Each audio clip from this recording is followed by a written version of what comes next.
They say a single moment can rewrite a life, but Claire Monroe never imagined hers would begin with a dress she almost didn't dare to wear. One silent decision to stop shrinking after years of grief, years of being overlooked, years of carrying the world without anyone noticing. She walked into the company Christmas party, hoping only to feel alive again, but the room turned. The whispers sharpened, and one man, the man everyone else tried to impress, saw something no one had cared to look for. Not her hemline, not her mistake, her. What followed would test her dignity, shake the foundations of her workplace, and force her to confront the question she had avoided since the day her world first fell apart. What if she truly deserved to be seen? Stay with me, because the story doesn't just begin with a red dress. It begins with reclaiming a life.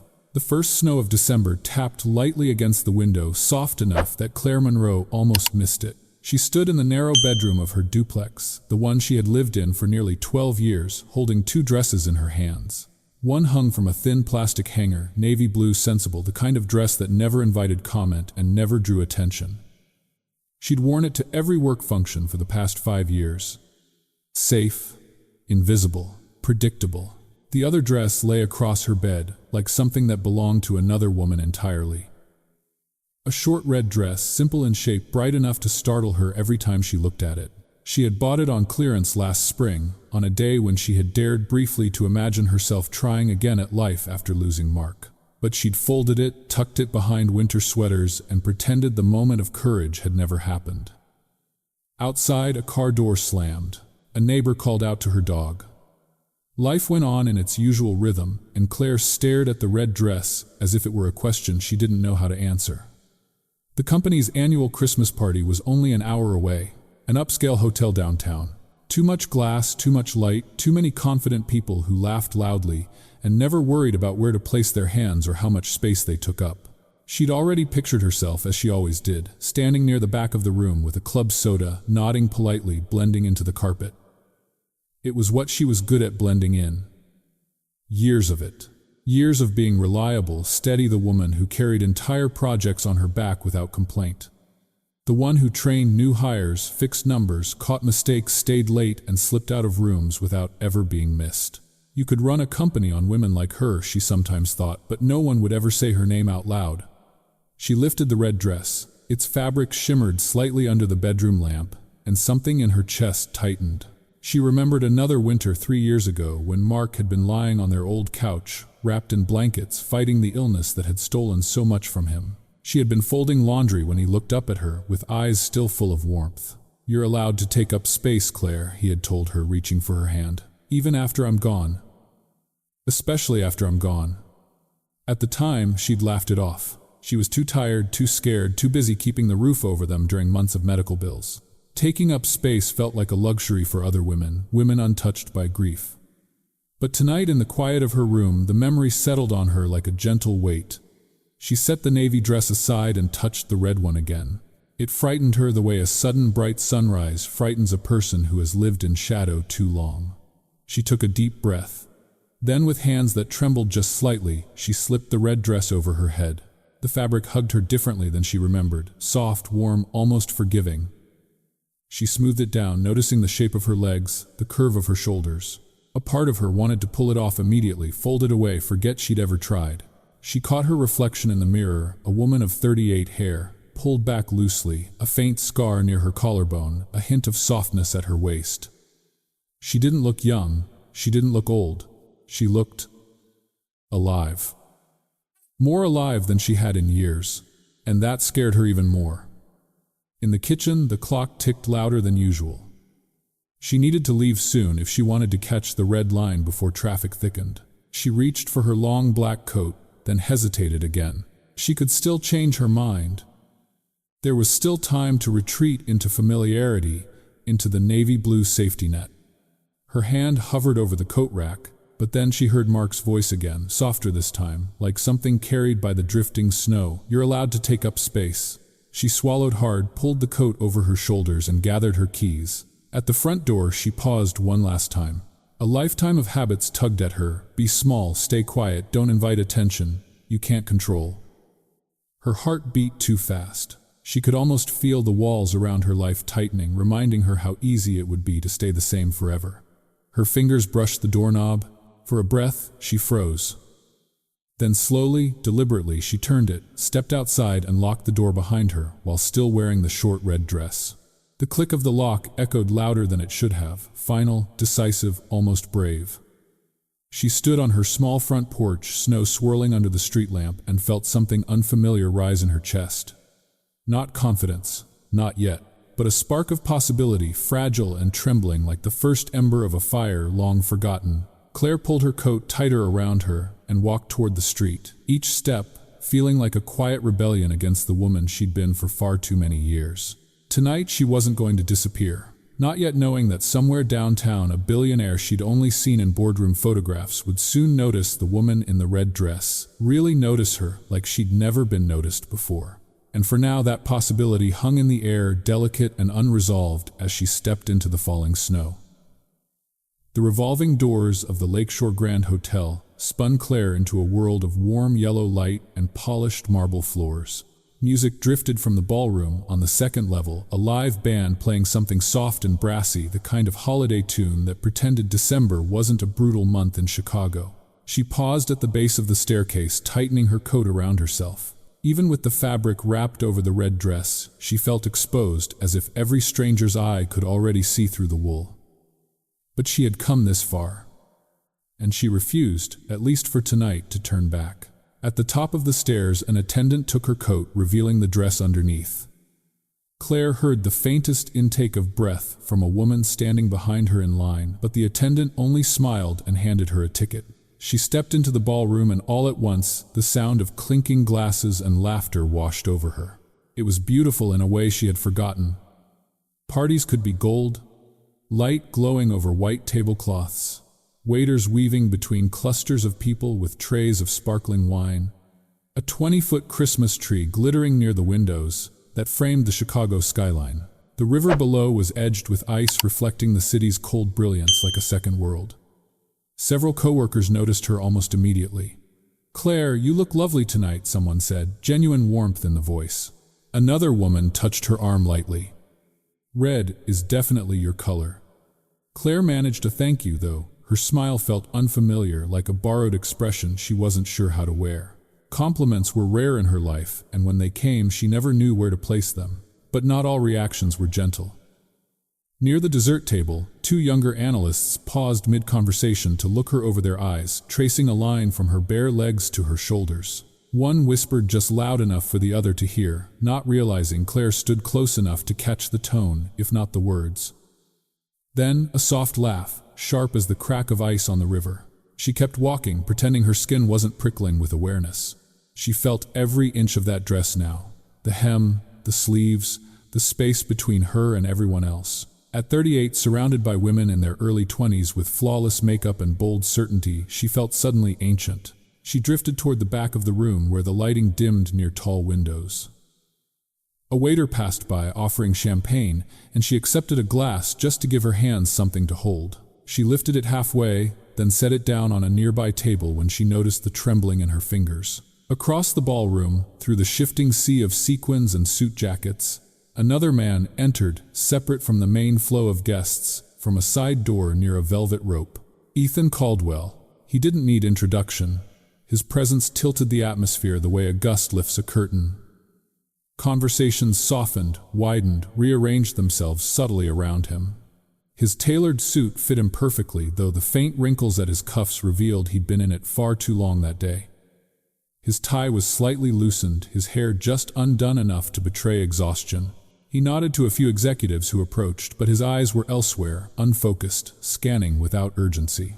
He knew these events by heart, knew who would ask for what, who would flatter him, who would try too hard. He was used to seeing sameness at these gatherings. The practiced smiles, the polished confidence, the people who leaned in when he spoke, who waited for him to finish, who sometimes rehearsed their lines before walking toward him.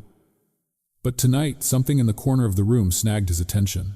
A flash of red, not a bold, dramatic red, but a warm, lived-in shade, soft, simple human.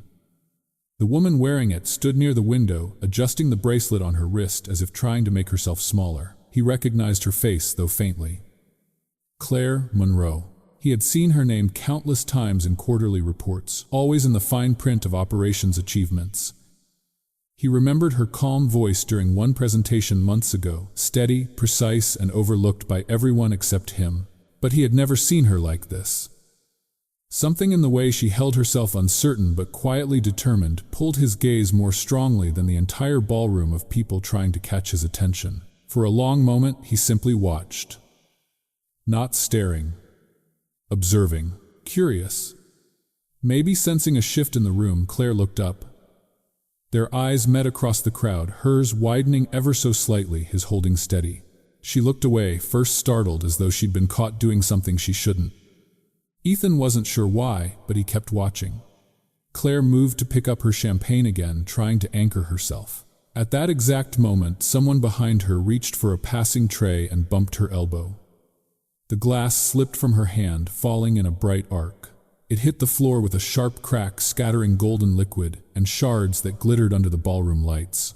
Half the room turned. The sound wasn't loud, but the reaction was immediate. A few people laughed politely, not unkindly, but in that way people laugh when they're relieved the embarrassment happened to someone else. Claire's face flushed crimson. She knelt too quickly to gather the pieces, even though a waiter rushed forward saying, "Ma'am, please let me." She whispered an apology and stepped back, wishing she could melt into the window behind her. Across the room, Ethan didn't move, but something in his expression changed. His brow tightened, not with judgment or amusement, but with concern. The kind of concern that had nothing to do with reputation or optics. It was human. Quiet. He watched her straighten, smoothing her dress, blinking quickly as if holding herself together stitch by stitch. She looked around, hoping no one had noticed. But he had. And he didn't look away. Not once. The music continued, lights twinkled and conversations resumed, but for Claire the night had already shifted. She didn't know why her heart felt unsteady or why the room suddenly felt too warm.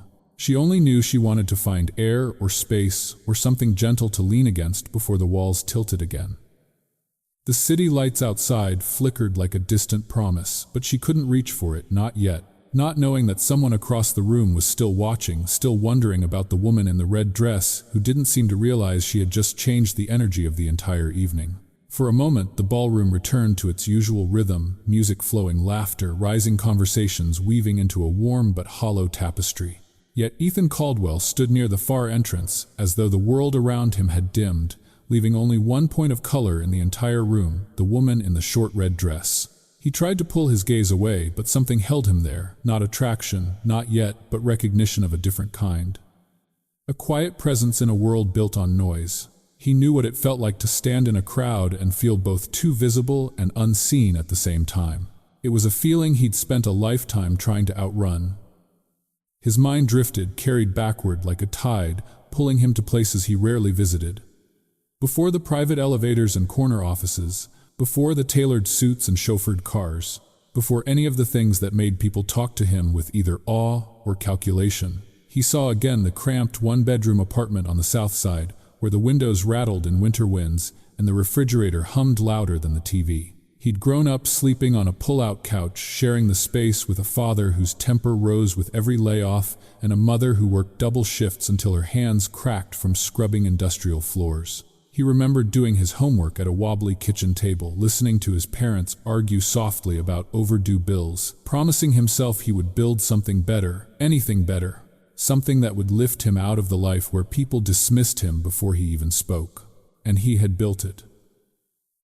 Brick by brick, sleepless night by sleepless night. He'd climbed and climbed until the skyline no longer towered above him. He owned pieces of it. Yet the higher he climbed, the quieter the world became. Success had brought money, influence, acres of polished glass and steel. But it had stripped other things too, slowing conversations with his daughter Hannah, until they became monthly texts. Attempts at dates that fizzled under the weight of expectations or loneliness disguised as admiration. High-end dinners where he felt like a hollow man wearing a well-fitted disguise.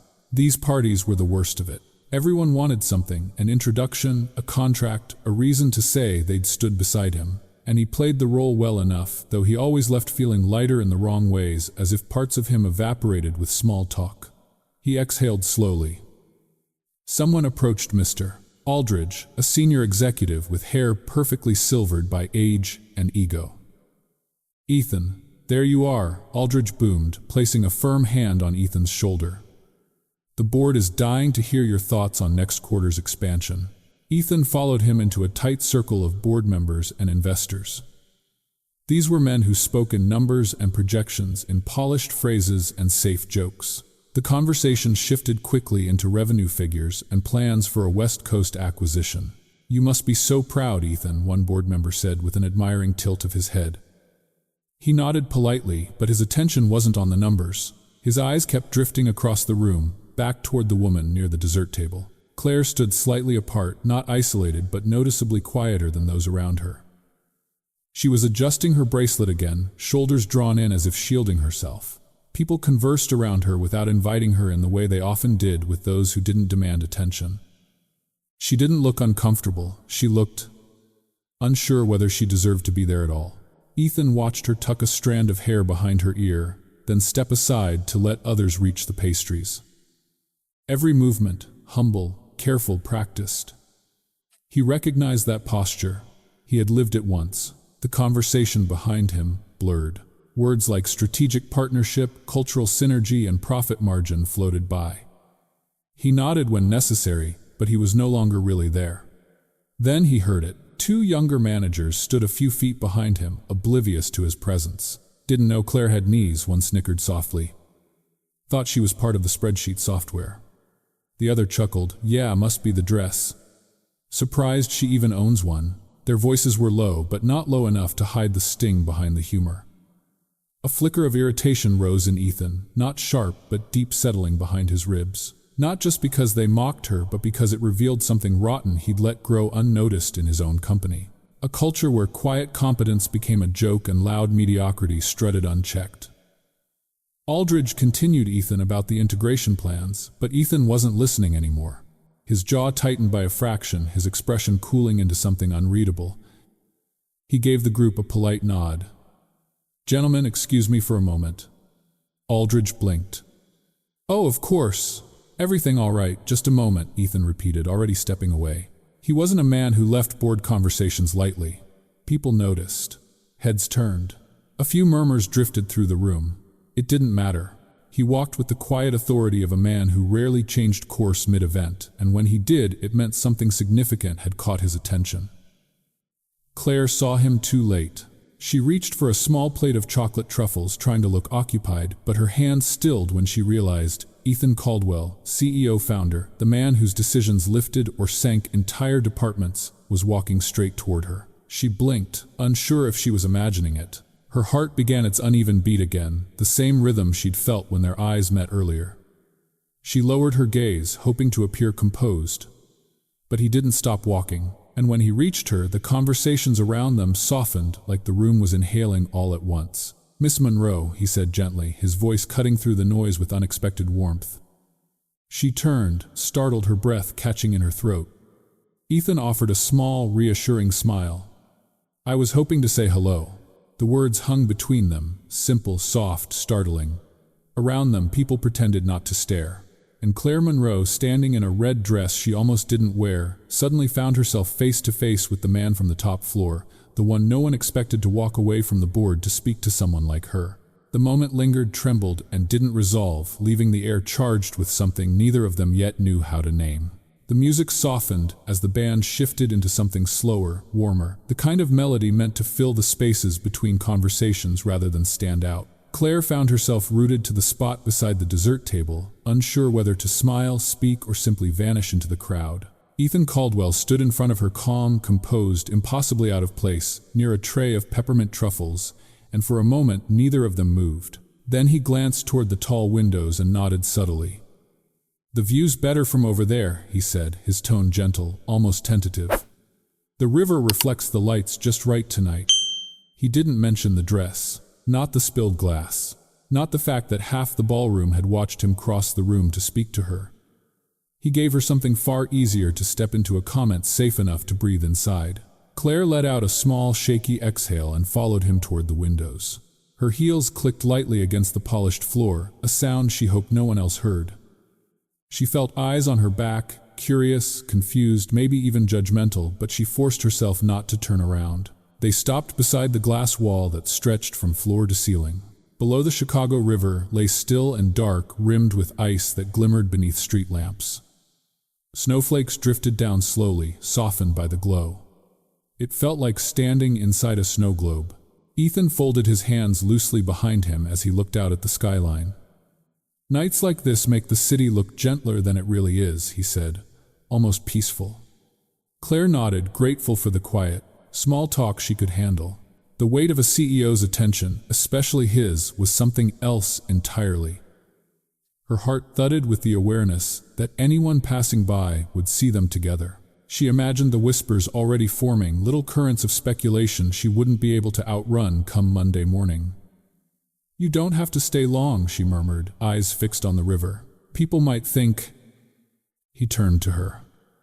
"Let them think what they want. Then softer, I came here to talk to you, not to them." The words startled her, not flirtatious, not dramatic, simply honest. She didn't know what to do with honesty from someone like him. To steady herself, she reached for the safest subject she had: work. "I hope the quarterly update made sense this time," she said. "There were a few last-minute changes." "It was excellent," he replied without hesitation, "especially your section on route consolidation." He paused, studying her profile. "Actually, that reminds me." He shifted slightly so he could face her more fully. "Do you remember the optimization project from 2 years ago, the one involving the Michigan distribution centers?" Claire blinked. "It also saved the company nearly $6 million. She swallowed. I suppose that's what the reports showed." He shook his head gently. "The reports didn't show the hours you put in, or the weekends, or the fact that you solved a bottleneck no one else could figure out." His eyes softened. "But I noticed." The words sank into her like warm water spreading through cold hands. She had worked late so many nights during that period, nights when the office lights flickered overhead, when she ate vending machine crackers for dinner, when she walked to the parking lot at midnight and wondered if anyone would ever understand how hard she was trying. But she never expected recognition. Not from her direct supervisors, and certainly not from the man whose name sat on the building. "That project was a long time ago," she said, quietly, unsure how to hold this unexpected spotlight. "Some things stay with you," he replied. "Especially good work." She felt her throat tighten, a reaction she tried to hide by looking back at the window. Her reflection stared back, red dress, faint color in her cheeks, eyes wide, with something she didn't dare name. It felt too vulnerable, too close to hope. Ethan continued, voice gentler now. "Truth is, Claire, I read your name in more reports than most people's." He hesitated, then added with a self-conscious smile, "I just never had the timing or the courage to walk down 4 floors and say thank you." Her breath caught. For a long second, she simply stared at him, not because she didn't believe him, but because the statement struck directly at a place inside her she'd carefully protected for years. The part that always assumed her work quietly fueled the company, while louder personalities took the credit. The part that believed competence was meant to be invisible.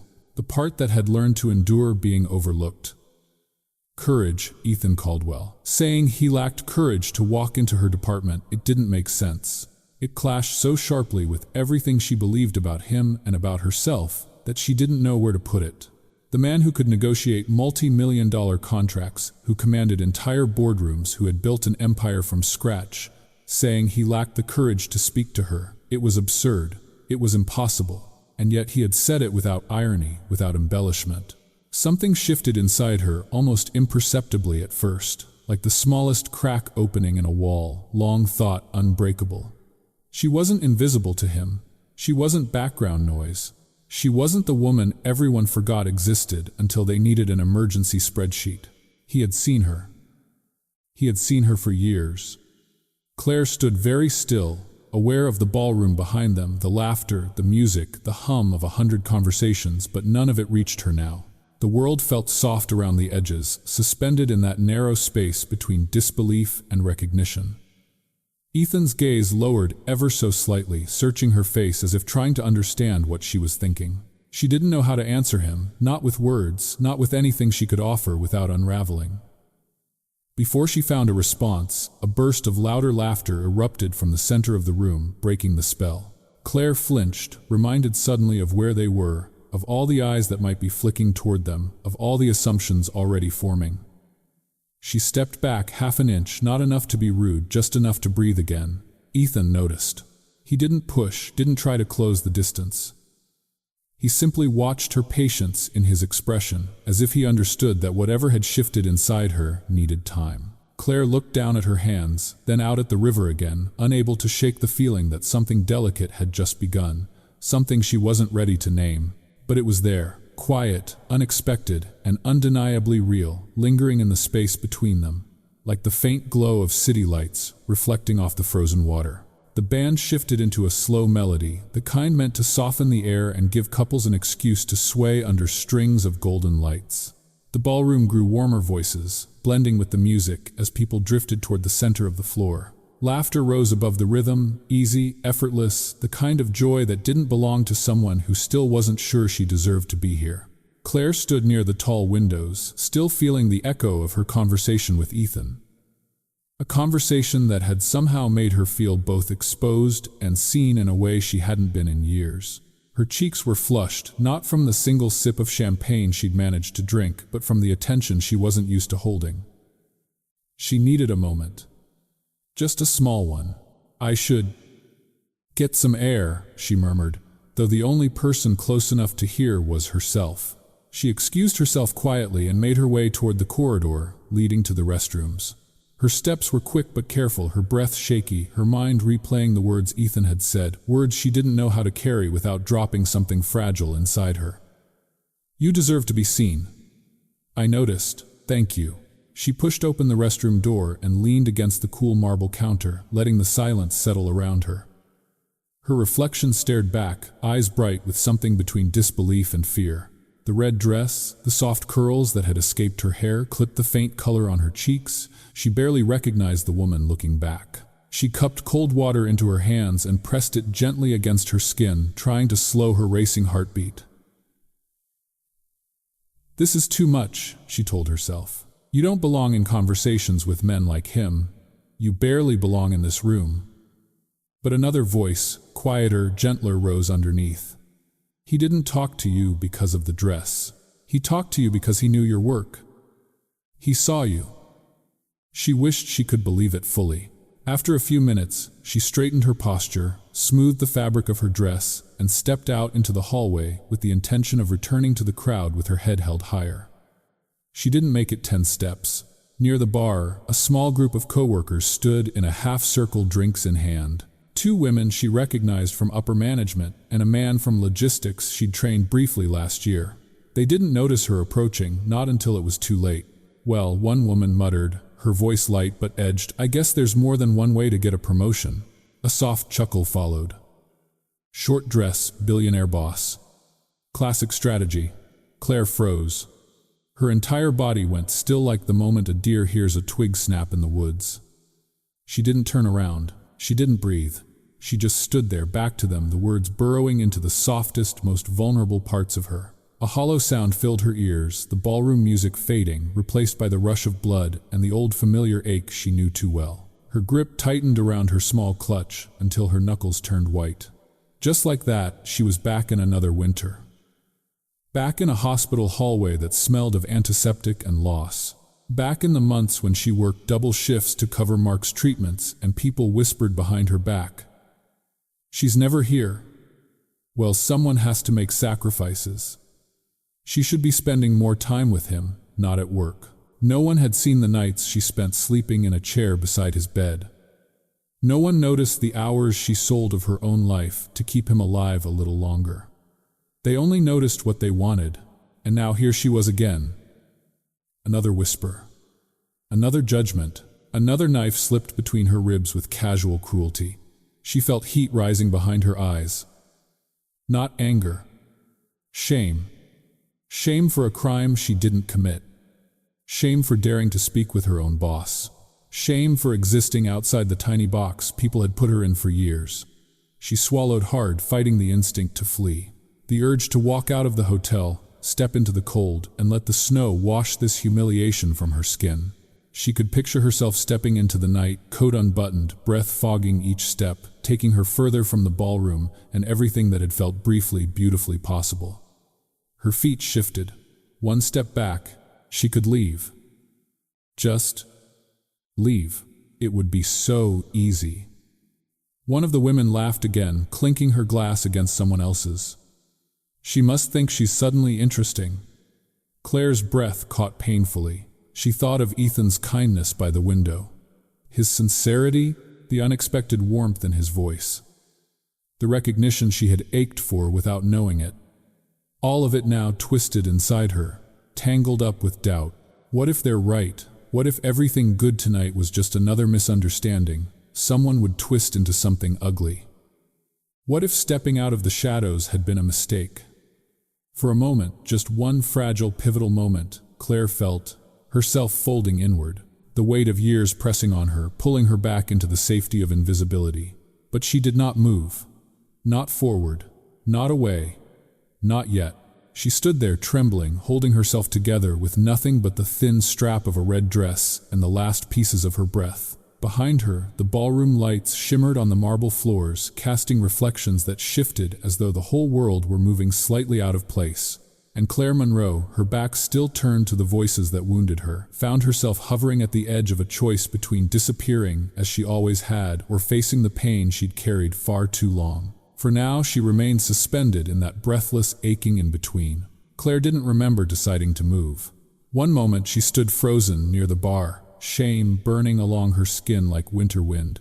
The next her feet were carrying her past. The crowd, past the glittering tree, past the soft gold of the ballroom lights, until she found a door leading out to a narrow balcony. Cold air rushed at her the second she stepped outside. It bit into her bare arms, but she welcomed it. The sting was clean, honest. Snowflakes drifted downward in slow spirals, softening the sounds of traffic and the muted thump of music behind her.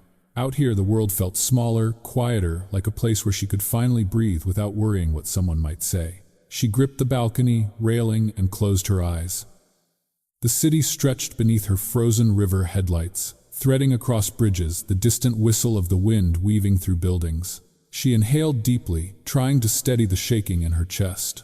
Why did I come here tonight? Why did I think I could walk into that ballroom and be someone different? The red dress, which had felt like hope an hour ago, now felt like a mistake. She blinked up at the snow, letting the cold dampen the heat of humiliation still pulsing inside her. Behind her, the balcony door clicked open. She stiffened, turning slightly just enough to see Ethan Caldwell step outside, shrugging off the warmth of the ballroom.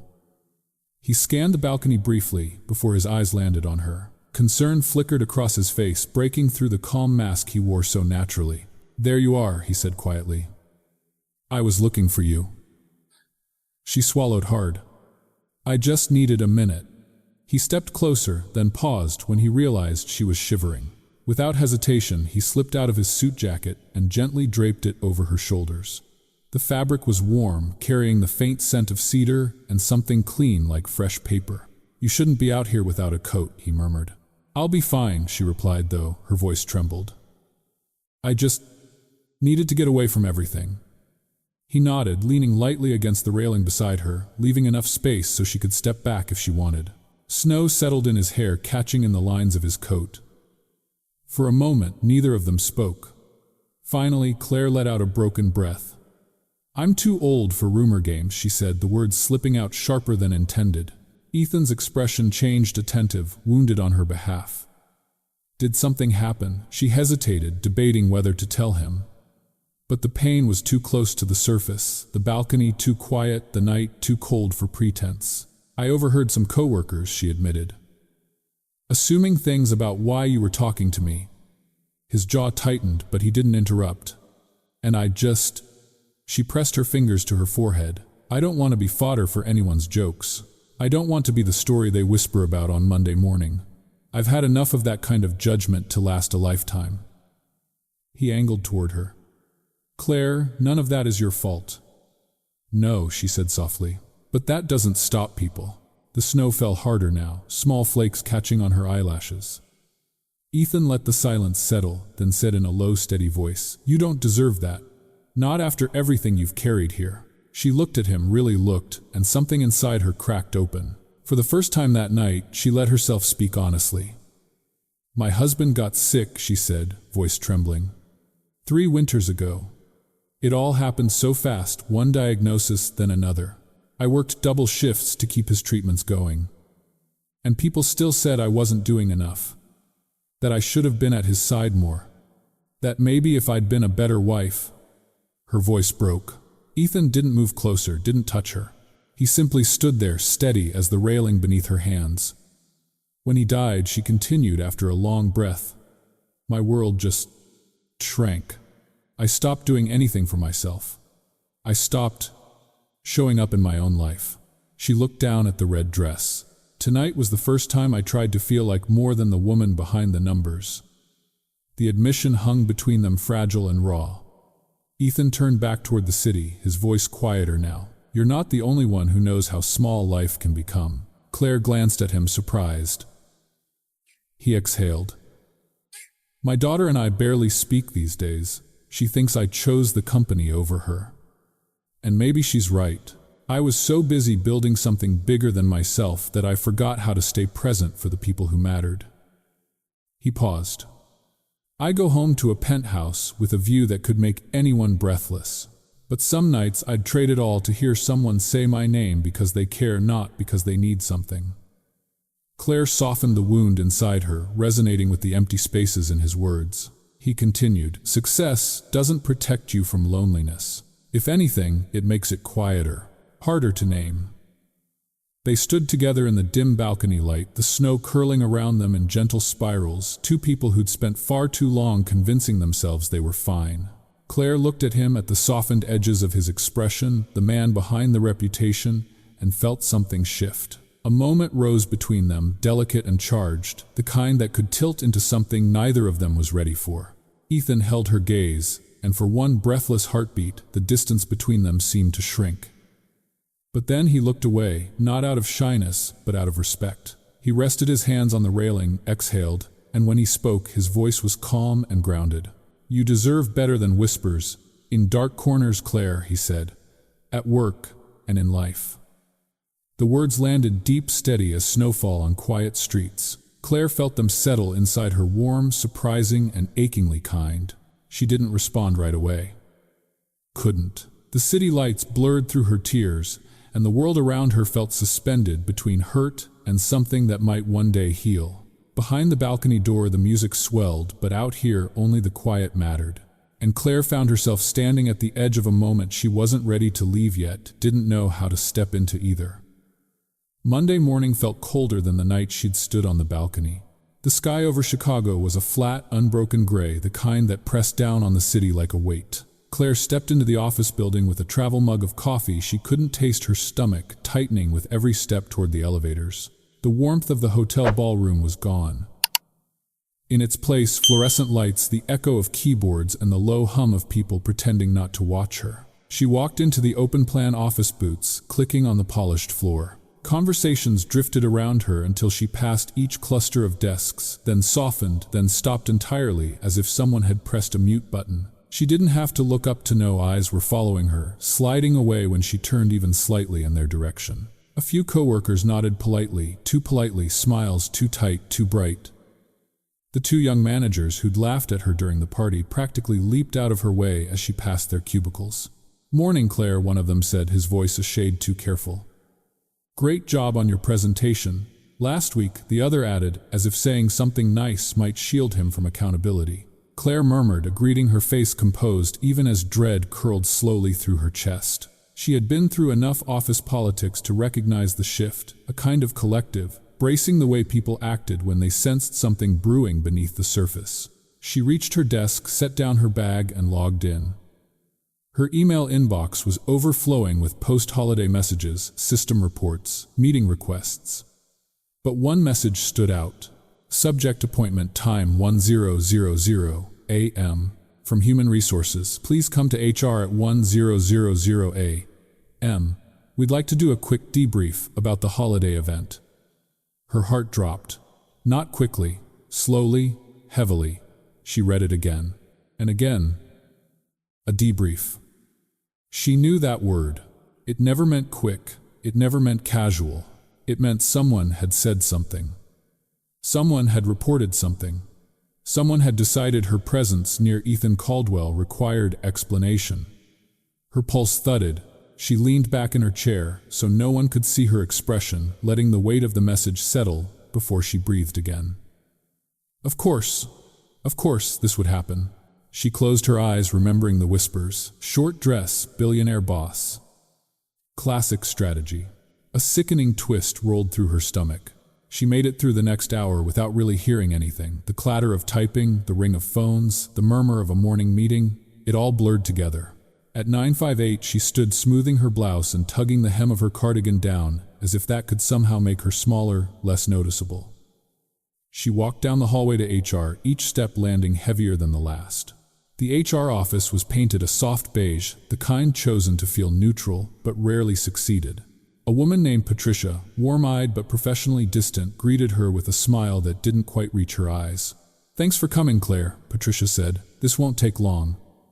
They sat at a round table. Not a desk, never a desk. The table was meant to make things feel collaborative. Claire had been here long enough to understand the choreography. Patricia clicked her pen. "We just want to touch base about the holiday party, to ensure everyone felt safe and supported and that nothing inappropriate occurred." Claire forced her voice steady. "Of course." Patricia glanced at her clipboard.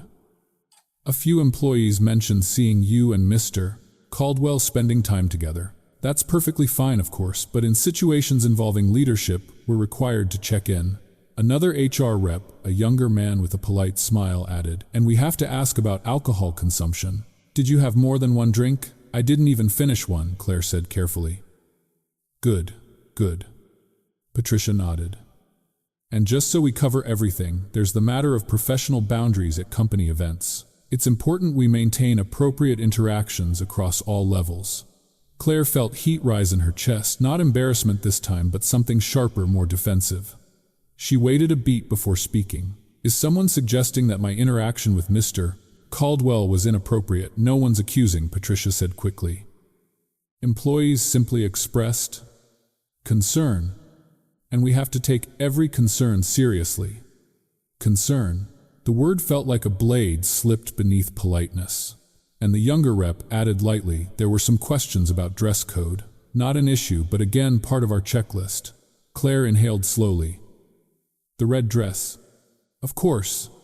She could stay silent, accept the implication, end this quickly, as so many women learned to do, to avoid being labeled difficult or defensive. Or she could speak. Calmly, clearly, without apology.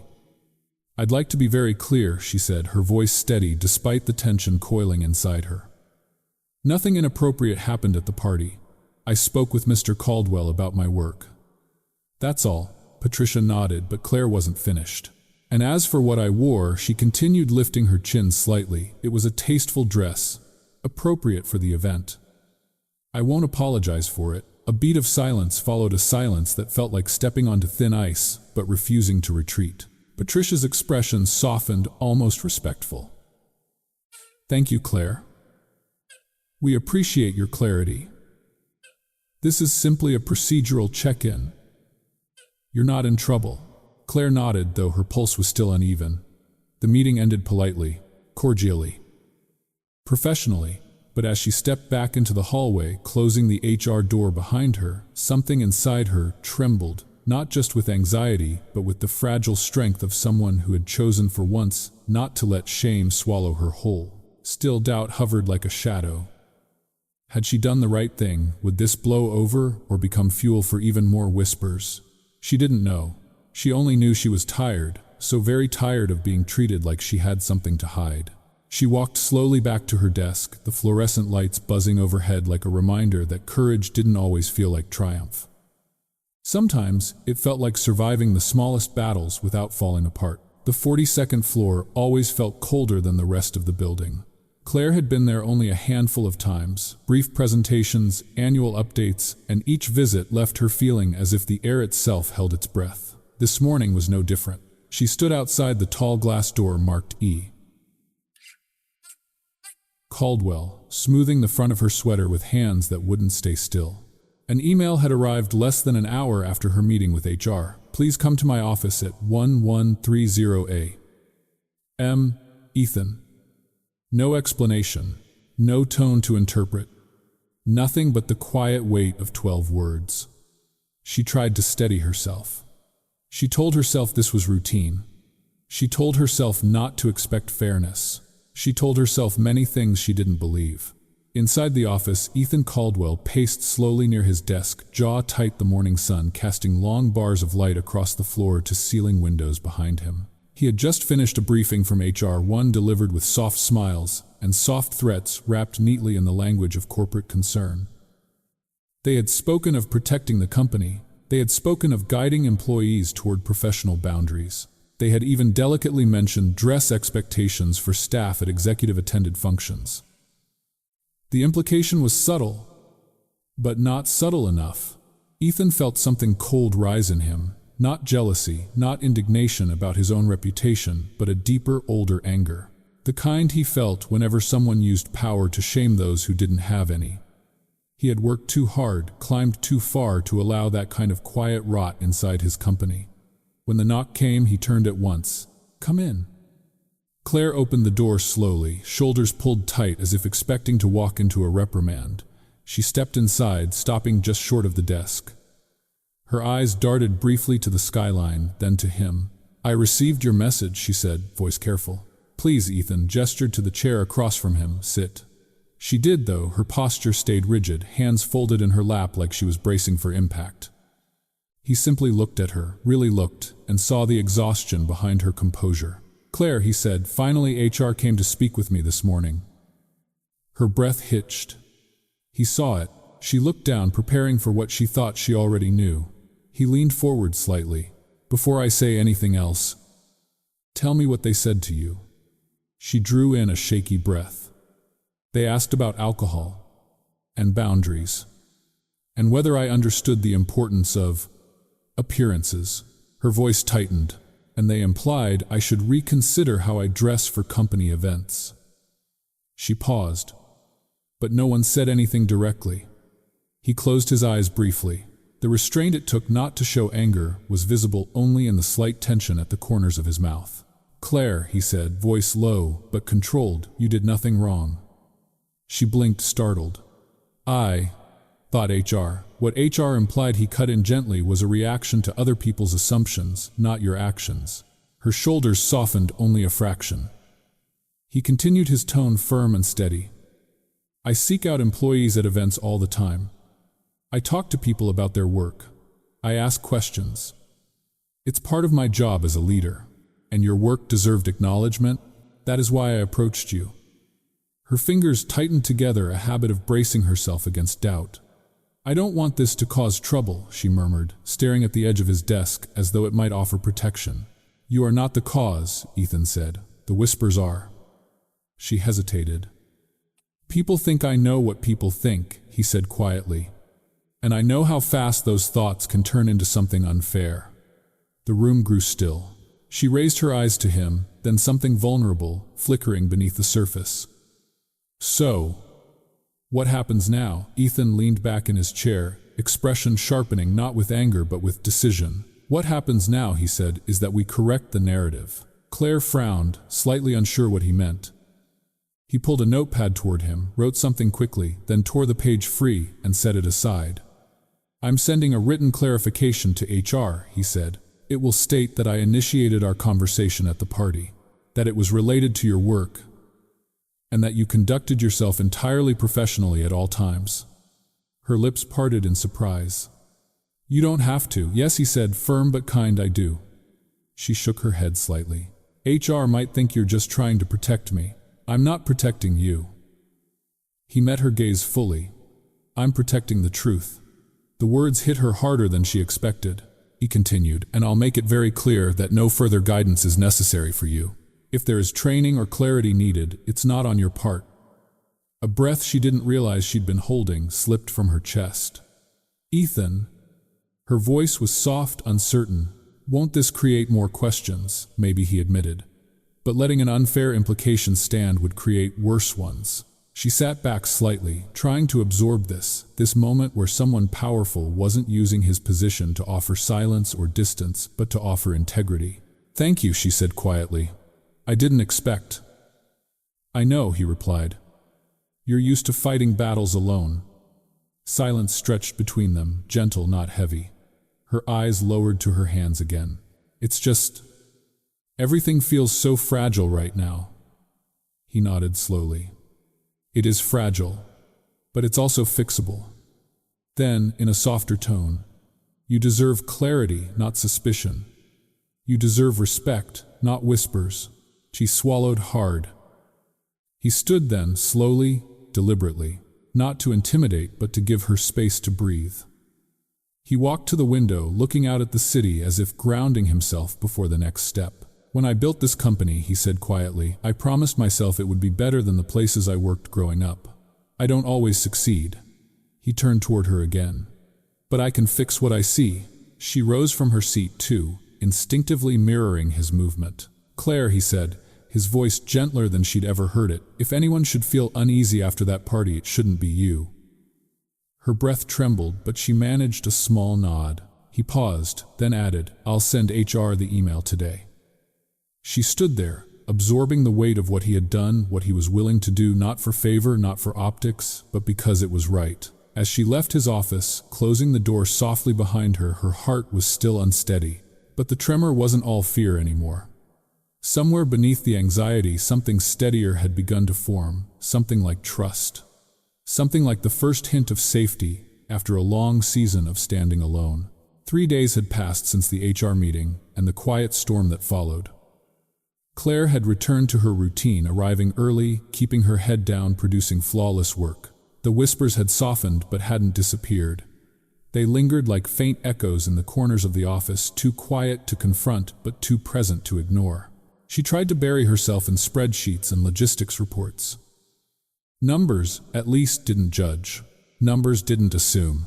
Numbers didn't care about red dresses or balcony conversations. But even numbers couldn't settle the unease inside her. Late Wednesday morning, an email appeared in her inbox. From Ethan Caldwell. Subject: Meeting time, 3:00 p.m. Location, 38th. Floor conference room B. Not the boardroom. Not his office. Conference room B, the smaller one, with soft lighting and a wide window overlooking the river. A room used for conversations that required tact more than authority. Her pulse kicked up. All day, she rehearsed possibilities. Maybe he just wants to follow up on HR. Maybe it's about restructuring. Maybe something else entirely. At 2:55, she gathered her notebook and walked to the elevator, forcing her breathing into steady, measured lines. By the time she reached the 38th floor, the hallway was empty, quiet, except for the hum of the heating vents. She knocked lightly. "Come in," Ethan called. She stepped inside and paused. The table was neatly arranged with documents, graphs, printed reports. Ethan stood near the window, hands in his pockets, the afternoon light drawing soft shadows across his face. "Claire," he said, offering a small, warm smile. "Thank you for coming." "Of course," she replied, though her voice felt thinner than usual. He gestured for her to sit. She did. He settled opposite her, folding his hands on the table in a way that felt purposeful, grounded. "I want to talk about your role here," he began. Her stomach tightened. He slid the stack of papers toward her. "These," he said, "are performance reports covering the last 4 years, cost savings you initiated, client feedback, internal metrics. You've been outperforming your entire department for a long time, Claire." She blinked, unsure what to say. He continued, "We've needed a director of operational strategy for months, and after reviewing this," he tapped the papers lightly, "I'm proposing that you take the position." Time seemed to pause. Claire stared at him, words dissolving on her tongue. Director. A role she dreamed of quietly, timidly, but never dared hope for. a role that required not only competence but recognition, public recognition, something she had always assumed would never come her way. A salary increase, leadership authority, a seat at the table she'd watched from a distance for years. It was everything she'd earned. And yet, dread pooled immediately in her stomach.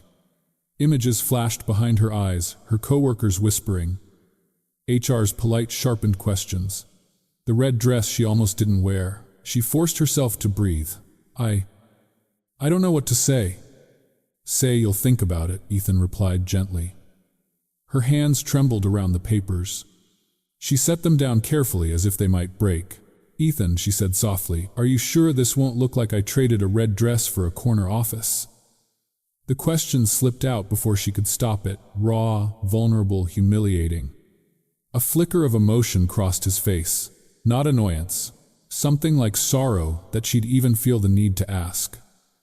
Claire, he said, leaning forward, this has nothing to do with the dress, or that night, or anything that happened around it. He opened his laptop and turned it toward her. An email draft was displayed on the screen, dated 3 days before the party. The subject line, Director of Operational Strategy, Candidate Recommendations. Her name sat at the top of the list, bold, underlined, unmistakable. I wrote this before I ever saw you in that red dress, he said quietly. Before the party, before the whispers, before any of it. She stared at the screen, a knot tightening in her throat. The date was clear. The intent was clear. There was nothing ambiguous here. No blurred lines, no questionable timing, no hidden motive. I've been tracking your work for years, Ethan continued. This promotion is overdue. You've earned it 10 times over. She pressed her lips together, trying to steady the trembling in her chest, a mix of pride, fear, disbelief, and an old familiar instinct to shrink from the spotlight. But he added gently, I know the timing is complicated, and I know you're worried about how it might look. She nodded, unable to speak. I won't push, he said. You deserve to make this decision, without noise, without pressure, without fear. Silence settled between them, soft, heavy, human. Claire looked again at the papers on the table. Her work, her hours, her sacrifices. Everything she had poured into a job that had never once given back more than quiet gratitude. And now finally there it was, a door she could walk through, but the whispers still echoed in her mind. The HR questions, the way she'd felt on the balcony, fighting back tears she didn't want anyone to see. I need time, she whispered. Ethan nodded, expression warm, steady. Take all the time you need. She gathered the documents, slowly holding them against her chest as she stood. At the door she paused. It's not that I don't think I can do the job, she said softly. It's just, I've worked too hard for too long to let anyone think I didn't earn it. He held her gaze. Then let's make sure together that no one ever doubts it. Her breath caught. She stepped into the hallway, the door closing softly behind her. And for the first time in years, Claire Monroe felt something unfamiliar rising inside her. Not fear, not shame, possibility. But possibility was fragile. And she wasn't sure yet whether she was ready to trust it. The office felt different at night, emptier, softer, almost echoing. The overhead lights had switched into their low-energy glow, casting long shadows across rows of silent desks. Most of the employees had gone home hours ago. Only the cleaning crew's distant vacuum hummed faintly from another floor. Claire sat alone at her workspace, a half-finished cup of stale coffee beside her. The promotion packet lay on her desk untouched since she brought it back from the meeting with Ethan. She'd stared at it so long she could recite the numbers from memory, the cost savings she'd delivered, the efficiency gains she'd designed, the praise she didn't know anyone had seen. She should have felt proud.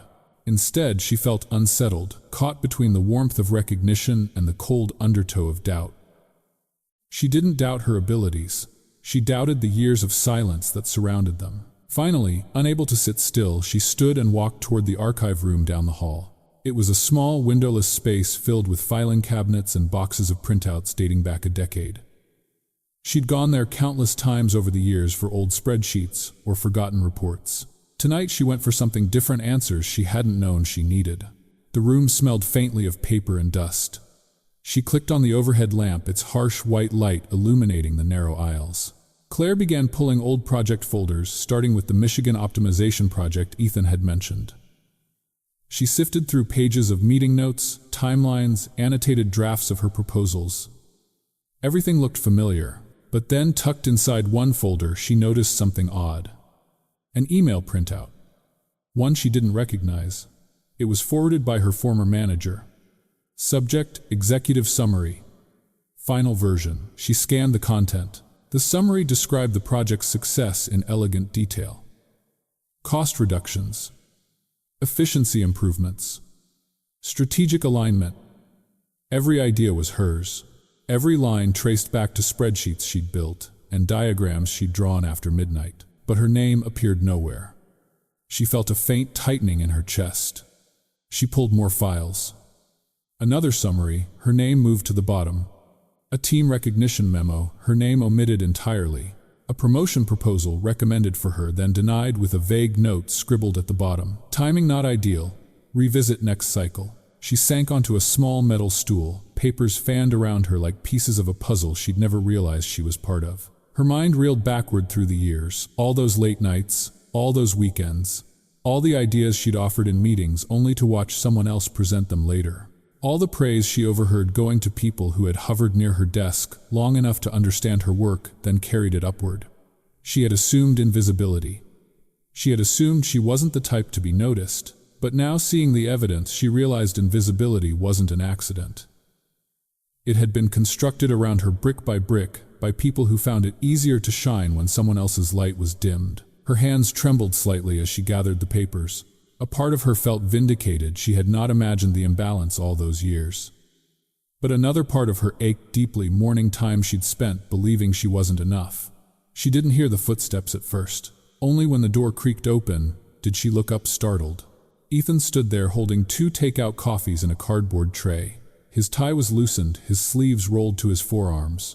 He looked tired, but in a softer way than she was used to seeing tired from work, not from the weight of expectations. "I thought I saw your light on," he said quietly. "I brought coffee.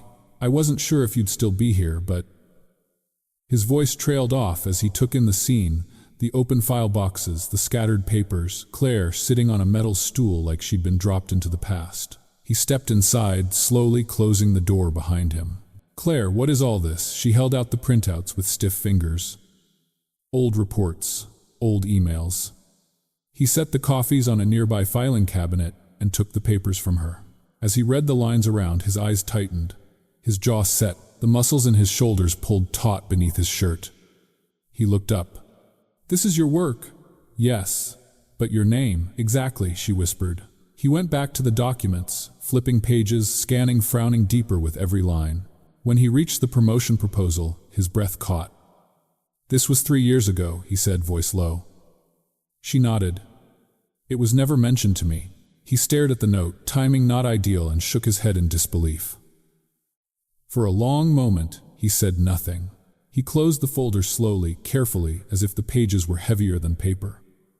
When he finally spoke, his voice was thick with something she hadn't expected, shame. "Claire, this happened under my watch." "You couldn't have known," she said softly. "I should have," he replied. "I should have known exactly who was driving results in this company. I should have known when someone was taking credit for work that wasn't theirs. That is my responsibility, not yours." His eyes lifted to hers, and the sorrow there made her chest ache. "I'm sorry," he said. Not the corporate sorry. Not the polite, distant apology executives gave in boardrooms. This was different, raw, real, personal. "You deserved so much more than this. Recognition. Opportunity. Basic fairness. And instead, you got buried." She swallowed emotion, tightening her throat. "I thought, maybe I just wasn't good enough." "No." The word came out firm, almost fierce. "No, Claire. You were more than good enough. You were essential. And people used your quiet nature as a shield to hide behind." She closed her eyes, letting the truth settle like a bittersweet balm. Ethan exhaled, rubbing the back of his neck as though the weight of responsibility sat there. "I built this company to be better than the places I came from, but somehow, without even noticing, I let the same old patterns creep in." He paused. People like your former manager, people who rise on other people's work, should never have been allowed to thrive here. She opened her eyes slowly. He was still watching her, waiting as though she were the one who needed comforting, not him. He stepped closer, but not too close, just enough that she could feel the sincerity in the air between them. "And I'm going to make sure you get better going forward." Her breath trembled, but she held his gaze. For the first time in years, someone with power had seen the truth and hadn't looked away. And for the first time, she felt the beginnings of something she'd nearly forgotten how to feel. Validation. Not loud, not flashy, but deep enough to matter. Rumors had a way of moving through the company like smoke, thin, sour, impossible to hold, but strong enough to sting the eyes of anyone who walked through them. By the following week, 3 phrases floated through hallways and inbox threads with the persistence of a winter draft red dress. Fast-track promotion. CEO's favorite. No one said them directly to Claire, but she felt them clinging to her like static. Colleagues smiled too tightly. Conversations paused mid-sentence when she stepped into a room. Even compliments felt laced with something metallic underneath. Still, she prepared for the upcoming board meeting with the same diligence she gave everything else. Her slideshow was crisp, her numbers airtight, her voice rehearsed until it landed steady. She wasn't expecting to love the job, not yet, but she wanted to earn it every day she held it. The morning of the meeting, she stood outside the boardroom, a long, glass-walled space with a polished table large enough to seat 20 people comfortably. Her reflection stared back at her in the glass hair, neat blazer, buttoned expression, calm. It felt like she was borrowing the body of a braver woman. Ethan approached from the far hallway, nodding to her as he walked. His presence, as always, seemed to gather light, but this time his expression held something sharper, focus maybe, or readiness. "You're going to do well," he said softly. She nodded, even though she wasn't sure she believed it. They stepped inside together. The board members filled their seats, senior executives in tailored suits, some familiar, others new. A few nodded in greeting, others barely glanced at her. The usual pre-meeting chatter rippled around the room, until a voice cut through it, with an undertone meant only for some ears, not all. Well-drawled Mr. Kessler, one of the longest-serving board members, leaning back in his leather chair. "I suppose we're here to review the Director of Operational Strategy appointment." His eyes flicked briefly, pointedly toward Claire. "We just want to be sure promotions are based on performance, not—" The words dropped like a lead weight. Conversation died instantly. A few board members shifted uncomfortably. Someone coughed. Claire felt heat flash up her neck, spreading to her cheeks. Ethan's expression didn't change, but the air around him seemed to sharpen. Claire inhaled, slowly steadying herself. She waited for Ethan to speak. But something inside her, something that had been bruised, ignored, flattened for years, rose up instead. She stepped forward, placing her folder on the table. "With your permission," she said, voice steady, "I'd like to begin with my report." Kessler raised an eyebrow, surprised. "By all means," he said with faint amusement, as though expecting her to crumble at the slightest pressure. But she didn't. Claire clicked to the first slide and began. Her tone was clear, precise, confident, not in volume, but in truth. She walked them through her department's restructuring, highlighting cost efficiencies, improved shipment timelines, and reductions in fuel waste. Then, she paused, hands lightly resting on the table. For reference, she said the overnight stabilization during last February's snowstorm resulted in meeting 100% of delivery deadlines. That required staff presence throughout the night. She let her eyes drift just briefly toward Kessler. "Including myself. While some of those deliveries were personal orders for members of this board." A ripple of tension rolled across the table. Kessler's jaw tightened. Claire continued calmly. "My work over the last 8 years has generated measurable savings while maintaining reliability for every region we serve. My promotion recommendation was documented prior to the holiday event." She clicked to the final slide, a clear list of her performance metrics, dates, and project impacts. Silence followed, but this time it wasn't dismissive, it was stunned. When she finished, she stepped back slightly. Her hands trembled, but she held them still. She had spoken. She had told the truth out loud in a room where her work had always been present, but her voice had never mattered. Ethan rose slowly, and the atmosphere shifted again. "If I may," he said, picking up a folder he'd placed beside him earlier. He opened it and began reading excerpts not from her self-presentation, but from the very documents she'd discovered in the archive room. Internal memos, email recommendations, project credits where her name had been obscured. Some board members shifted uncomfortably. Others glanced at each other with dawning recognition. Ethan closed the folder. "If anyone has concerns about this promotion," he said, voice even but edged with steel, "they have concerns with my judgment, not hers." No one moved. He continued, "Claire Monroe's work has supported this company through crises, transitions, and growth. Her contributions were overlooked for far too long. I signed the promotion because it is overdue, not because of a dress, a party, or anything else outside her record." Kessler's mouth opened as if to retort, but he seemed to think better of it. His lips pressed into a line instead, and he gave a stiff nod. "Very well," he muttered. "If the metrics support the advancement, then—" "Congratulations, Miss Monroe." It wasn't gracious, it wasn't kind, but it was a retreat. The tightness in Claire's chest loosened, not completely, but enough to breathe again. Enough to feel something new settling in its place. The meeting adjourned. Chairs pushed back, papers shuffled. People began filtering out. Claire gathered her notes, hands still slightly shaking from the adrenaline that hadn't yet faded. As she stepped into the hallway, the noise of the office drifted back into focus. For the first time, she had taken up space in a room where decisions were made, where her voice had been absent for years, despite her fingerprints being everywhere. And she had not collapsed beneath the weight of it. Behind her, the boardroom door clicked shut, sealing the storm inside. But Claire walked forward, breathing a little deeper than before. The days following the board meeting unfurled with a strange mix of triumph and tension. The confrontation had ended in her favor, objectively, professionally, decisively. But victories in corporate halls never came without echoes. And the echoes were everywhere. Quiet glances in the hallway, a hushed conversation falling silent when she stepped into the kitchen. An email that used to begin with "Hi Claire," now starting with "Per my last message." Fear, envy, and the habit of assuming a woman's success must be tied to anything except her competence.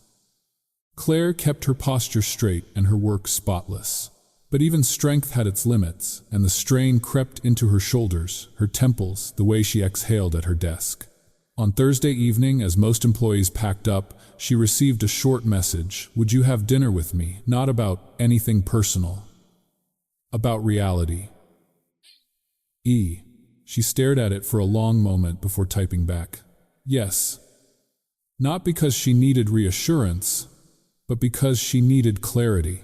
The restaurant was tucked on a quiet corner near the river, small, warm, the kind of place where the lights were dim and the tables spaced wide enough for privacy.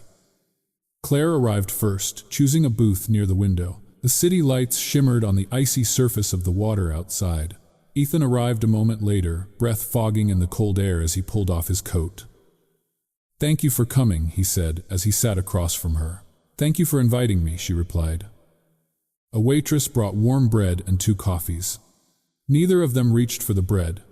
For a moment, silence held the table, a quiet, honest silence. Then Ethan exhaled, steadying himself. "There's something we need to talk about. And it isn't simple." Claire nodded.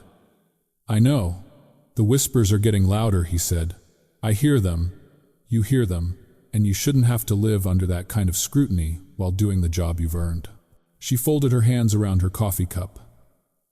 "Which is why we need to talk about boundaries. Real ones." She met his gaze steady. "I agree." He hesitated, then spoke carefully.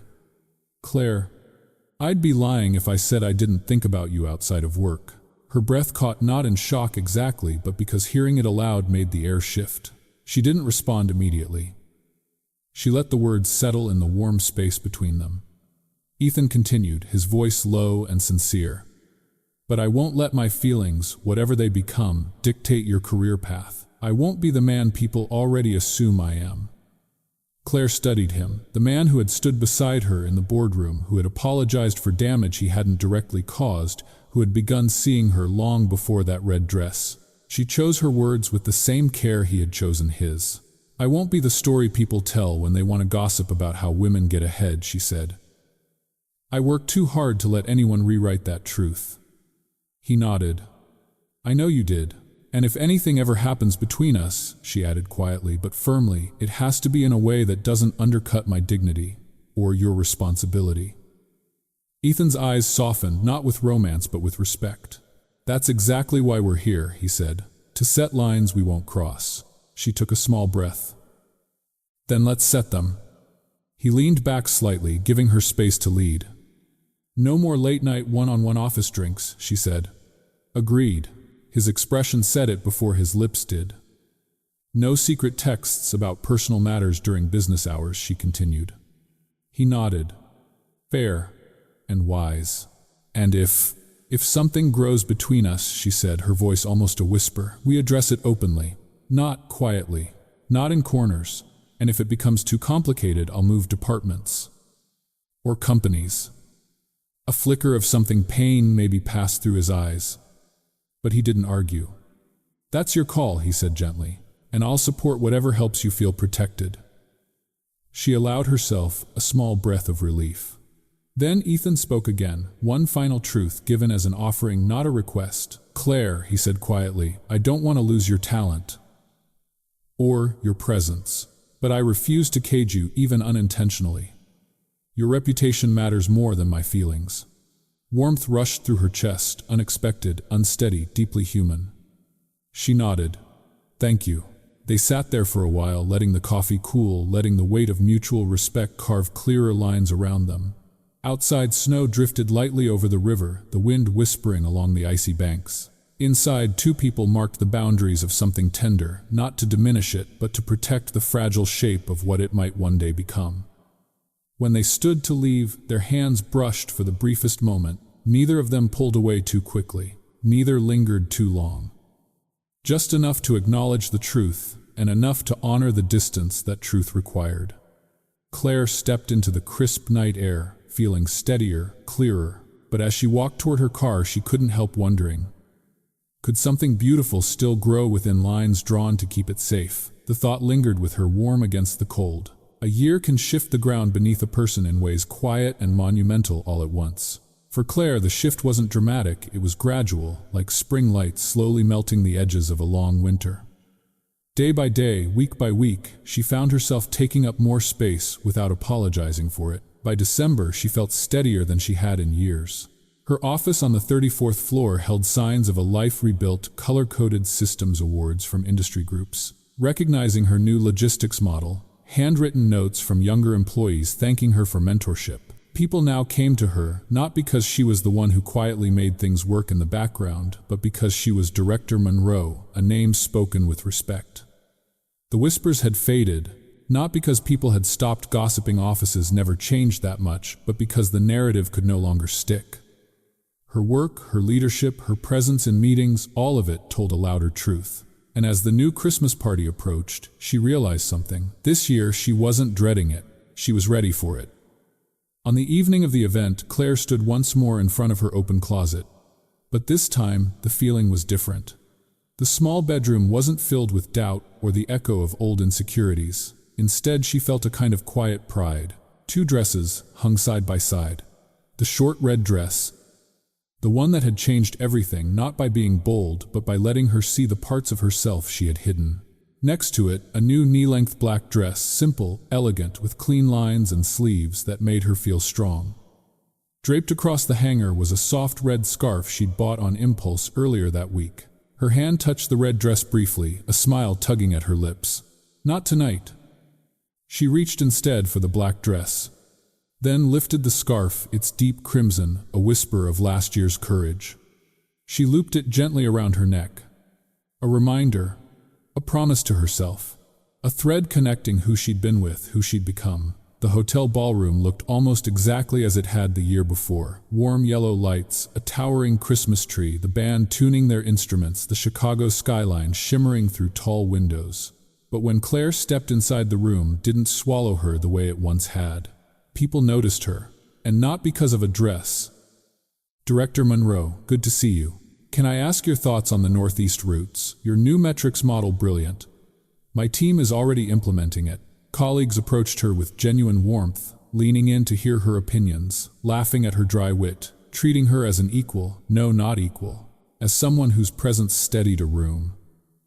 She accepted a glass of sparkling water from a passing waiter and let herself breathe in the moment, really breathe it in. The warmth, the sounds, the gently clinking glasses. For the first time, the ballroom didn't feel intimidating. It felt earned. She moved through conversations gracefully, confident, without trying to be. She had shed the old fear of being judged, but she'd kept the compassion it had carved in her. She was finally herself. Across the room, a new figure appeared near the entrance. Ethan Caldwell, still CEO, still tall, still composed, but changed not in clothing or stature, but in presence. He had become more accessible this past year, more attentive to the culture of the company. He showed up at team meetings unannounced just to listen. He instituted recognition systems that didn't allow anyone's work to disappear behind louder voices. He traveled less for deals and more for conversations with staff. And perhaps most tellingly, his daughter Hannah now worked with the operations team as a consultant. Tonight, Hannah walked beside him, smiling at someone who greeted them. Their laughter was easy, warm, a father and daughter relearning each other's rhythms. Claire felt a quiet, unexpected swell of happiness for him. As if sensing her across the room, Ethan lifted his gaze. Their eyes met. The moment landed with a soft weight, gentle and steady, an echo of last year, but transformed. There was no surprise this time, no distance, no shadows at the edges. This time, Claire wasn't standing alone by the wall, adjusting a bracelet to calm her nerves. She stood in the center of a circle of colleagues. Her voice carried easily. Her presence filled the space without effort. Ethan's expression softened, not with longing, but with something deeper: pride. Recognition. Gratitude for a journey they had both walked carefully, respectfully, without crossing lines too soon or too carelessly. For a few seconds, the noise of the party dimmed. There were no whispers, no HR reports, no boardroom storms, just two people acknowledging a year of growth that neither of them could have predicted. He inclined his head slightly, a silent greeting across the room. Claire did the same, but she didn't step toward him, not yet, and he didn't step toward her. There was no rush, no urgency, no need to rewrite the moment with dramatic tension. What tied them now was quieter, more honest trust earned over a full year of boundaries, restraint, mutual respect, and the slow rebuilding of two separate lives. Claire turned back toward her team, answering a question with a calm confidence that felt almost second nature.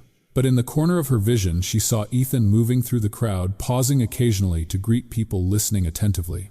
They circled the room in separate orbits, but orbits that drew a little closer each hour, like two lines gently converging. And when she caught his eye again later, while the band launched into its first slow song of the evening, the connection felt different. Not rushed, not forbidden, not fragile, just possible.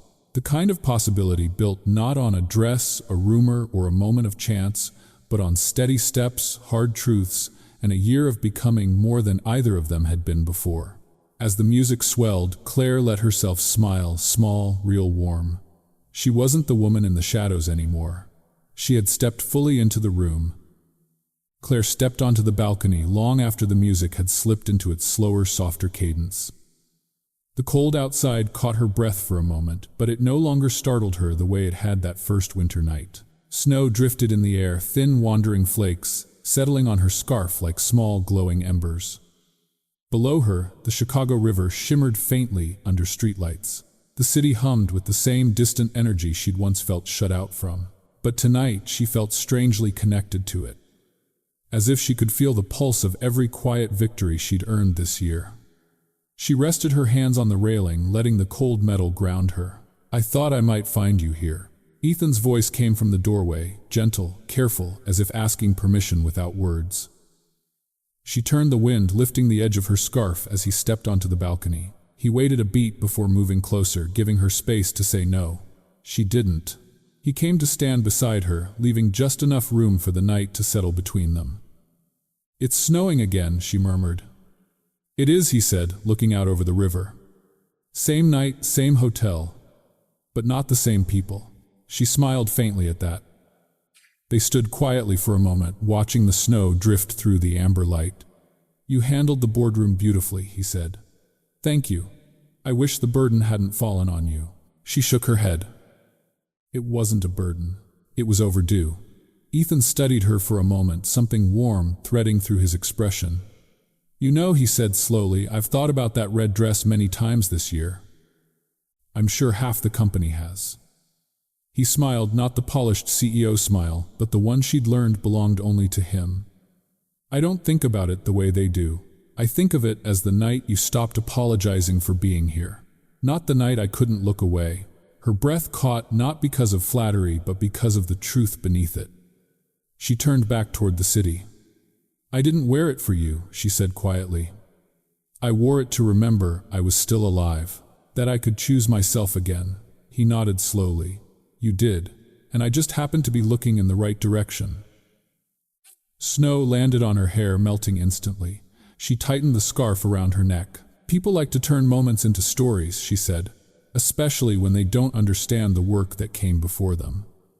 "That's true," he said softly. "But this year," she continued, "I realized something I don't need the room to understand. I only need to understand myself." Their eyes met, not urgently, not dramatically, but with a kind of shared steadiness. A recognition that had taken a full year to unfold. "Claire," Ethan said, his voice quieter now, "I won't pretend my feelings haven't changed. They have. But I also know that your work, your dignity, your life, those come before anything else. Always." Her chest tightened in a way that didn't hurt. It just opened. "I know," she said. "If we ever move toward something more," he continued, "I want it to be because you chose it freely.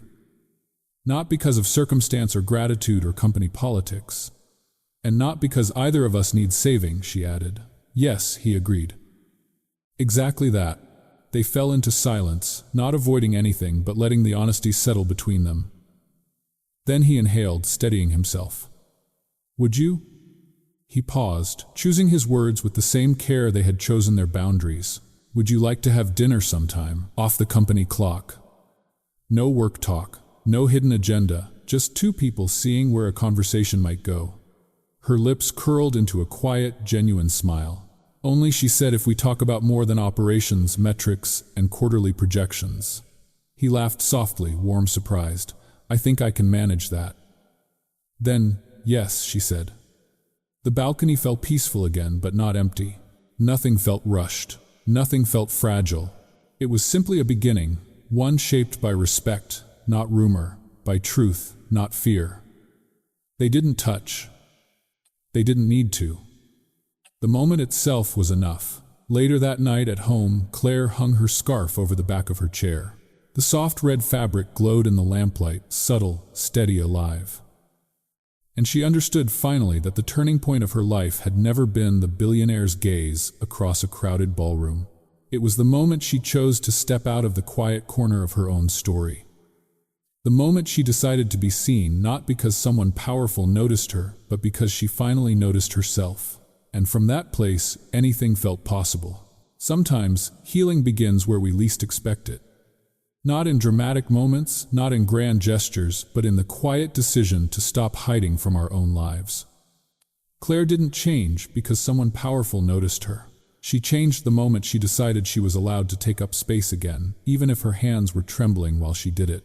Her story reminds us how easy it is to shrink ourselves after loss, after years of being overlooked, after carrying responsibilities that no one else truly sees. And yet, there is a small, steady courage inside every one of us, the courage to step forward even when we fear judgment, even when we don't know what comes next. And sometimes when we finally choose to stand in our own light, the world around us shifts. The right people notice. The right doors open. Not because we chase them, but because we finally stop disappearing. Maybe that's the quiet miracle of becoming ourselves again. The moment we choose to be seen, life meets us halfway. Thank you for spending this time with us. Stories like Claire's remind us how quiet courage can change a life, and how compassion, whether given or received, can open doors we never knew were waiting. If this story touched your heart, even in a small way, We're grateful you chose to share this moment with us. Every like, share, and subscribe helps us tell more stories that touch the soul. You're not just supporting a channel, you're helping keep kindness alive in a world that needs it more than ever. Thank you for being here. Truly.